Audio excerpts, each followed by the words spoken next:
28 फरवरी 2026।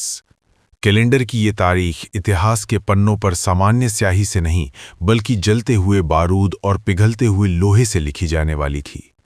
Tehran की वो सुबह किसी भी दूसरी सामान्य सुबह जैसी ही लग रही थी। बाजारों में ताज़ा रोटियों की खुशबू फैल रही थी, टैक्सी ड्राइवर अपनी गाड़ियों के इंजन गर्म कर रहे थे और कैस्पियन सागर की ओर से आने वाली बर्फीली हवाएं शहर की ऊंची इमारतों को सहला रही थीं। शहर की धड़कनें सामान्य थीं, लेकिन इस शांति के पीछे एक ऐसी विनाशकारी साजिश की नींव रखी जा चुकी थी जिसकी भनक ईरान के सबसे आधुनिक राडार सिस्टम और उसकी रेवोल्यूशनरी गार्ड्स को भी नहीं थी। ठीक सुबह 8:10 पर तेहरान के आसमान का रंग अचानक और भयावह तरीके से बदल गया। ये सूरज की पहली सुनहरी किरणें नहीं थीं, बल्कि ये मौत की वो कतारें थीं जिन्हें पेंटागन और मोसाद ने पिछले कई महीनों की गुप्त प्लानिंग के बाद ईरान की ओर रवाना किया था। Operation epic fury. नाम जितना भयानक था, उसका प्रभाव उससे भी कहीं ज्यादा रोंगटे खड़े कर देने वाला निकला। अमेरिकी विमानवाहक पोतों और इजराइल के नेगेव रेगिस्तान में छिपे गुप्त एयरबेस से एक साथ सैकड़ों मिसाइलों ने ईरान के हवाई क्षेत्र को एक झटके में चीर कर रख दिया। ईरान की राजधानी तेहरान में रहने वाले लाखों लोगों के लिए वो पल किसी भयानक दुष्स्वप्न जैसा था। पहला धमाका रक्षा मंत्रालय की मुख्य इमारत पर हुआ, जिसकी गूंज ने पूरे शहर की खिड़कियों के कांच चकनाचूर कर दिए, और उसके कुछ ही सेकंड के भीतर परमाणु ऊर्जा संगठन का मुख्यालय और पर्चिन मिलिट्री कॉम्प्लेक्स देखते ही देखते धुएं और मलबे के गुबार में तब्दील हो गए। ये हमला केवल कंक्रीट की इमारतों पर नहीं था, ये हमला ईरान के उस स्वाभिमान पर था जिसे उसने पिछले 4 दशकों में कड़ी मेहनत से बनाया था। वो देश जो लंबे समय से पश्चिमी शक्तियों की आंख में आंख डालकर चुनौती दे रहा था, आज अपनी ही सरजमी पर असहाय खड़ा था। आग की लपटें आसमान छू रही थीं और चारों तरफ केवल मलबे के गिरने की आवाजें थीं। लेकिन इस हमले की सबसे डरावनी बात इसकी फिजिकल तबाही नहीं, बल्कि इसकी तकनीकी सटीकता थी। हमलावरों ने इस बार अपनी पुरानी युद्ध नीति को पूरी तरह बदल दिया था। उन्होंने केवल टैंकों या सैन्य छावनियों को निशाना नहीं बनाया, बल्कि ईरान के डिजिटल नर्वस सिस्टम पर ही प्रहार कर दिया। बड़े बड़े धमाकों की ठीक बाद पूरी इंटरनेट व्यवस्था ताश के पत्तों की तरह ढह गई। जो इंटरनेट कनेक्टिविटी कुछ मिनट पहले तक दुनिया के किसी भी विकसित देश जैसी थी, वो अचानक गिरकर मात्र 4% रह गई। ये एक नियर टोटल इंटरनेट ब्लैकआउट था। तेहरान, इस्फहान और तबरीज जैसे बड़े शहर अचानक एक डिजिटल अंधकार में डूब गए। लोग बदहवास होकर अपने फोन की स्क्रीन देख रहे थे, लेकिन वहां केवल सन्नाटा और नो सिग्नल का संदेश था। ये एक बेहद सोची समझी रणनीति थी, ताकि जब मौत ईरान की गलियों में तांडव करे तो उसकी गूंज और तस्वीरें दुनिया के किसी भी कोने तक ना पहुंच सकें। ईरान अब दुनिया के नक्शे पर एक ब्लैक होल बन चुका था। ईरान के परमाणु ठिकानों और सैन्य मुख्यालयों पर हुए इन मिसाइल हमलों के पीछे की रणनीति को समझने के लिए हमें वॉशिंगटन के उन बंद कमरों की फाइलों को देखना होगा जहां ऑपरेशन एपिक फ्यूरी का ब्लूप्रिंट तैयार किया गया था। राष्ट्रपति डोनाल्ड ट्रंप का मुख्य उद्देश्य केवल ईरान को डराना नहीं, बल्कि उसकी परमाणु महत्वाकांक्षाओं को कम से कम 2 दशक पीछे धकेलना था। अमेरिकी इंटेलिजेंस विंग और मोसाद की संयुक्त रिपोर्टों में यह दावा किया गया था कि ईरान ने अपनी नतांज और फोर्डो की भूमिगत प्रयोगशालाओं में यूरेनियम संवर्धन यानी यूरेनियम एनरिचमेंट की प्रक्रिया को 90% तक पहुंचा दिया है। सैन्य विज्ञान की भाषा में ये ब्रेकआउट टाइम की वो स्थिति है जहां से कोई भी देश मात्र कुछ हफ्तों के भीतर परमाणु हथियार तैयार कर सकता है। ट्रंप प्रशासन ने इसे वैश्विक सुरक्षा के लिए अंतिम खतरा करार दिया और बिना किसी पूर्व चेतावनी के इस घातक सैन्य कार्रवाई को अंजाम दिया। हमले की शुरुआत सुबह 8:10 पर हुई, जब फारस की खाड़ी में तैनात अमेरिकी विमानवाहक पोतों यूएसएस गेरोल्ड आर फोर्ड और यूएसएस ड्वाइट डी आइजनहावर से एक साथ 450 से अधिक टॉम हॉक क्रूज मिसाइलें दागी गईं।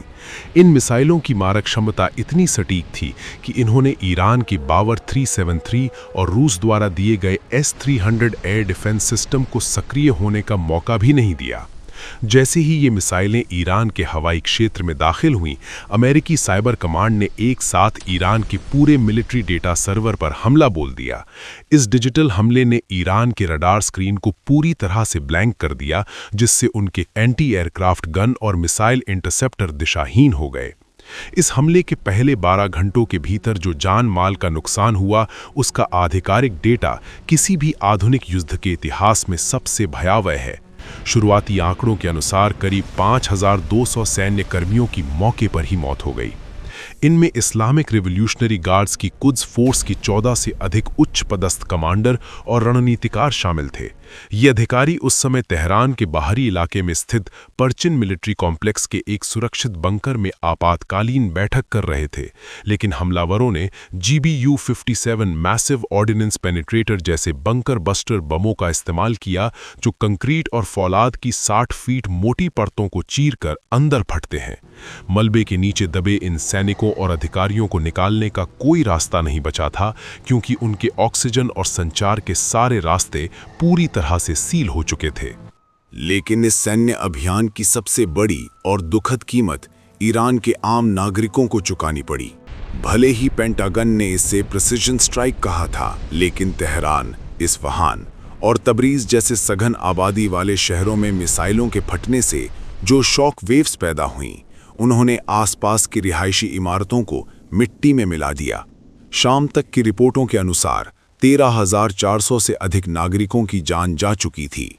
इनमें सबसे ज्यादा संख्या उन लोगों की थी जो सुबह के वक्त अपने दफ्तरों, बाजारों या घरों में सामान्य कामकाज कर रहे थे। थर्मोबैरिक हथियारों के इस्तेमाल की वजह से कई इमारतों में ऐसी भीषण आग लगी जिसे बुझाना स्थानीय दमकल विभाग के बस के बाहर था। लोग बदहवास होकर अपनों को ढूंढ रहे थे, लेकिन डिजिटल ब्लैकआउट की वजह से किसी भी प्रकार की सहायता या एम्बुलेंस सेवा उपलब्ध नहीं थी। इस तबाही का एक और अदृश्य चेहरा था, जिसे टेक्नोलॉजिकल पैरालिसिस कहा गया। साइबर हमले ने केवल मिलिट्री नेटवर्क को ही नहीं, बल्कि ईरान के नेशनल पावर ग्रिड को भी पूरी तरह से ठप कर दिया था। इसके परिणाम स्वरूप तेहरान के सबसे बड़े अस्पतालों जैसे इमाम खोमेनी और मिलिट्री हॉस्पिटल 501 में बिजली की आपूर्ति अचानक बंद हो गई। बैकअप जनरेटरों के सिस्टम को भी हैक कर लिया गया था, जिससे वे चालू नहीं हो सके। इसके कारण वेंटिलेटर, डायलिसिस मशीनों और लाइफ सपोर्ट सिस्टम पर मौजूद करीब 1400 मरीजों की मौत हो गई। इनमें बड़ी संख्या में नवजात शिशु और गंभीर सर्जरी करा रहे मरीज शामिल थे। ये इस युद्ध की वो साइलेंट किलिंग थी जिसका असर किसी भी बम धमाके से कहीं ज्यादा गहरा था। कुल मिलाकर 28 फरवरी 2026 की रात होते होते ईरान में मरने वालों की संख्या 20,000 के आंकड़े को पार कर चुकी थी। डोनाल्ड ट्रंप का वास्तविक मकसद केवल सैन्य ठिकानों को नष्ट करना नहीं था, बल्कि ईरान की अर्थव्यवस्था और उसके मनोवैज्ञानिक मनोबल को पूरी तरह से तोड़ देना था। तेहरान की प्रमुख तेल रिफाइनरियों और कैस्पियन सागर के बंदरगाहों पर लगी आग की लपटें हजारों फीट ऊपर से देखी जा सकती थीं।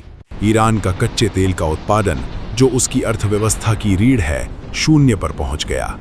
बंदरगाहों की घेराबंदी की वजह से आवश्यक वस्तुओं और दवाओं की आपूर्ति पूरी तरह रुक गई। ये हमला इस बात का पुख्ता प्रमाण था कि आज के दौर में युद्ध केवल हथियारों से नहीं, बल्कि डेटा और बिजली की लाइनों से लड़ा जाता है। अब तक जो आपने सुना, जो देखा और जो महसूस किया, वो वही था जो वॉशिंगटन चाहता था कि आप देखें। लेकिन रुकिए, क्या 28 फरवरी की उस रात जो खबरें अमेरिका के मुख्य धारा मीडिया से निकलकर दुनिया भर के मोबाइल स्क्रीन्स पर फ्लैश हो रही थीं, वे वाकई सच थीं, या फिर ये पूरा तमाशा सिर्फ ईरान की जनता को डर के साए में लाने के लिए रचा गया एक डिजिटल मायाजाल था? जैसे ही 1 मार्च की सुबह तेहरान के आसमान से धुआं छटना शुरू हुआ, सच्चाई की एक अलग ही तस्वीर सामने आई। जिस 20,000 मौतों के आंकड़े ने दुनिया को हिला दिया था, वो दरअसल एक सच्ची खबर नहीं, बल्कि मनोवैज्ञानिक युद्ध यानी साइकोलॉजिकल वॉरफेयर का सबसे बड़ा हथियार था। जब इंटरनेट बंद हो, बिजली गुल हो और पूरा देश अंधेरे में डूबा हो, तो डर बम से ज्यादा तेजी से फटता है। अमेरिका ने उस रात केवल मिसाइलें नहीं छोड़ी थीं, बल्कि ईरान के मनोबल को तोड़ने के लिए प्रोपेगेंडा का एक ऐसा सैलाब छोड़ा था कि लोगों को लगा उनका अंत आ चुका है। वॉशिंगटन के थिंक टैंक जानते थे कि अगर वे जनता के मन में ये बैठा दें कि उनकी सरकार और सेना खत्म हो चुकी है, तो आधी जंग वे बिना लड़े ही जीत जाएंगे। लेकिन आज धरातल की हकीकत कुछ और ही बयान कर रही है। प्रमाणित रिपोर्टों के मुताबिक मौतों का कुल आंकड़ा 20,000 नहीं बल्कि 555 था। लेकिन दुनिया ने एक और चीज का अंदाजा गलत लगाया, ईरान का प्रतिशोध। उनके सर्वोच्च नेता आयतुल्ला अली खामेनेई की मौत की खबरों ने ईरान की सरकार और वहां की रेवोल्यूशनरी गार्ड यानी IRGC को एक ऐसे पागलपन की हद तक पहुंचा दिया है जिसे सैन्य विज्ञान की भाषा में आत्मघाती प्रतिशोध यानी सुसाइडल रिटेलिएशन कहते हैं। ईरान अब सिर्फ डर नहीं रहा, वो अब तबाही मचा रहा है। ये अब एक नियंत्रित युद्ध नहीं, ये एक बेकाबू जुनून बन चुका है। ईरान ने अपनी फतह 2 और खैबर शिकन मिसाइलों का रुख अब सीधा फारस की खाड़ी में मौजूद अमेरिकी विमान वाहक पोतों की तरफ कर दिया है। जैसे ही तेहरान के अंडरग्राउंड कमांड सेंटर से हरी झंडी मिली, ईरान के गुप्त बंकरों से एक के बाद एक सैकड़ों हाइपरसोनिक मिसाइलें आसमान को चीरते हुए निकल पड़ीं। ये मिसाइलें इतनी तेज़ हैं कि अमेरिका के आधुनिक पेट्रियट डिफेंस सिस्टम भी इन्हें रोकने में नाकाम साबित हो रहे हैं। ईरान की बची कुची वायुसेना और हजारों आत्मघाती शाहिद ड्रोन के झुंडों ने सऊदी अरब, कतर और UAE में मौजूद उन सभी अमेरिकी सैन्य ठिकानों पर हमला बोल दिया है जहां से ये हमलावर विमान उड़े थे। ये अब कोई सोची समझी जंग नहीं रही, ये एक अंधा बदला है। ईरान की सेना ने अपनी पूरी ताकत ओमुस जलडमरू मध्य में झोंक दी है। वहां से गुजरने वाले हर उस तेल टैंकर और मालवाहक जहाज पर हमले किए जा रहे हैं जिसका नाता अमेरिका या उसके सहयोगियों से है। समंदर में डूबते जहाज़ों और जलते हुए तेल के कारण पूरी दुनिया में हाहाकार मच गया है। तेल की कीमतें आसमान छू रही हैं और वैश्विक सप्लाई चेन पूरी तरह ध्वस्त हो चुकी है। ईरान की सरकार अब पागलपन की हद पार कर चुकी है। उनके कमांडरों ने स्पष्ट कर दिया है कि यदि ईरान का तेल नहीं बिकेगा तो दुनिया के किसी भी देश का तेल बाजार तक नहीं पहुंचेगा। इस पलटवार का असर ये है कि मध्य पूर्व के अमेरिकी ठिकाने अब लिविंग हेल बन चुके हैं। ईरान एक साथ सैकड़ों मोर्चों पर हमला कर रहा है। साइबर हमलों से लेकर फिदाइन हमलों तक ईरान ने अमेरिका की उस अजेय छवि को मिट्टी में मिला दिया है जिसे बनाने में दशकों लगे थे। पूरा मिडिल ईस्ट अब एक ऐसी आग में जल रहा है जिसे बुझाना अब किसी भी कूटनीति या शांति वार्ता के बस में नहीं है। ये एक ऐसा युद्ध है जहां जीतने वाला कोई नहीं होगा, सिर्फ राख ही शेष बचेगी।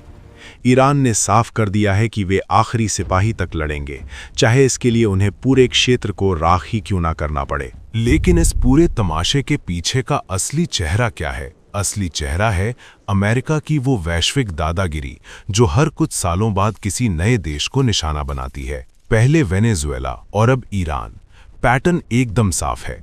जो भी देश डॉलर की बादशाहत को चुनौती देता है या अमेरिका के सामने झुकने से इनकार करता है, उसे खतरा घोषित कर दिया जाता है। जिन देशों के पास परमाणु बम नहीं है, उन्हें पहले लोकतंत्र लाने और मानवाधिकार की रक्षा का बहाना बनाकर अंतर्राष्ट्रीय मंचों पर बदनाम किया जाता है। फिर उनके नेताओं को तानाशाह या आतंकवादी घोषित करके उन्हें रास्ते से हटा दिया जाता है और अंत में उनके तेल, गैस और खनिज संसाधनों पर कब्जा कर लिया जाता है। ये कैसा वर्ल्ड ऑर्डर है जहां सिर्फ अमेरिका और उसके चाकूकार देशों की ही बात सुनी जाएगी? यदि आपके पास परमाणु हथियार हैं तो आप लोकतांत्रिक हैं, और यदि आपके पास वो नहीं हैं तो आप पर टॉम हॉक मिसाइलें गिरा दी जाएंगी। ये लोकतंत्र नहीं, ये आधुनिक युग की शिकारी नीति है। अमेरिका ने हमेशा उन देशों को दबाया है जो उसके आर्थिक हितों के आड़े आते हैं। वेनेजुएला की तबाही इसका जीता जागता प्रमाण थी, जहां उन्होंने लोकतंत्र के नाम पर एक हंसते खेलते देश को भुखमरी की कगार पर खड़ा कर दिया था। अमेरिका का मकसद शांति नहीं बल्कि अपनी ऊर्जा सुरक्षा सुनिश्चित करना और प्रतिद्वंदी अर्थव्यवस्थाओं को पंगु बनाना है। लेकिन वॉशिंगटन के ये सत्ता के भूखे नेता ये नहीं समझ रहे कि वे एक ऐसे डोमिनो इफेक्ट को जन्म दे रहे हैं जो पूरी दुनिया को तीसरे विश्व युद्ध की आग में झोंक देगा। जब चीन देखेगा कि अमेरिका ने पहले वेनेजुएला और अब ईरान पर खुलेआम हमला करके उन्हें मिट्टी में मिला दिया है और अंतर्राष्ट्रीय कानून महज कागजी टुकड़ा बनकर रह गए हैं, तो चीन को भी ताइवान पर कब्जा करने का ये सबसे सही मौका लगेगा। चीन सोचेगा, अगर अमेरिका अपनी मनमानी के लिए एक संप्रभु देश के नेता को मार सकता है और पूरी दुनिया खामोश रहती है, तो मैं अपने क्षेत्रीय हितों के लिए बल प्रयोग क्यों नहीं कर सकता? और जैसे ही चीन ताइवान की ओर कदम बढ़ाएगा, इसका सबसे गहरा और सीधा असर भारत पर पड़ेगा। पूरी दुनिया दो कट्टर गुटों में बंट जाएगी और भारत जैसे उभरते हुए देश को एक तरफ अपनी सुरक्षा और दूसरी तरफ अपनी ऊर्जा और व्यापारिक जरूरतों के लिए उन महाशक्तियों के बीच पिसना पड़ेगा। हमें एक ऐसी दुनिया की तरफ धकेला जा रहा है जहां संयुक्त राष्ट्र और अंतर्राष्ट्रीय कानून बेमानी हो जाएंगे, जहां सिर्फ जिसकी लाठी उसकी भैंस यानी माइट इज राइट का जंगल राज होगा। अमेरिका अपने जी हजूर देशों की एक लिस्ट बनाएगा और बाकी हर वो देश जो उनकी साम्राज्यवादी नीतियों से अलग चलेगा, उस पर मिसाइलें गिरा दी जाएंगी। लोकतंत्र के नाम पर हो रहा ये खूनी खेल अब दुनिया के सामने बेनकाब हो चुका है। विनाश का ये चक्र अब बेकाबू हो चुका है और इसका अंत कहाँ होगा ये कोई नहीं जानता। अब इसके आगे ऐसा लग रहा है कि ईरान अपने पागलपन को नहीं रोकने वाला और अमेरिका और इजराइल की वजह से दुनिया तीसरे विश्व युद्ध की तरफ बढ़ रहा है। आपका इस युद्ध के बारे में क्या सोचना है, हमें कमेंट में ज़रूर बताएं। और अगर आपको हमारी वीडियो पसंद आई तो हमारी वीडियो को लाइक ज़रूर करिए। और अगर आपको ऐसी ही रोमांचक वीडियोस देखते रहनी है तो हमारे चैनल को सब्सक्राइब ज़रूर कीजिए।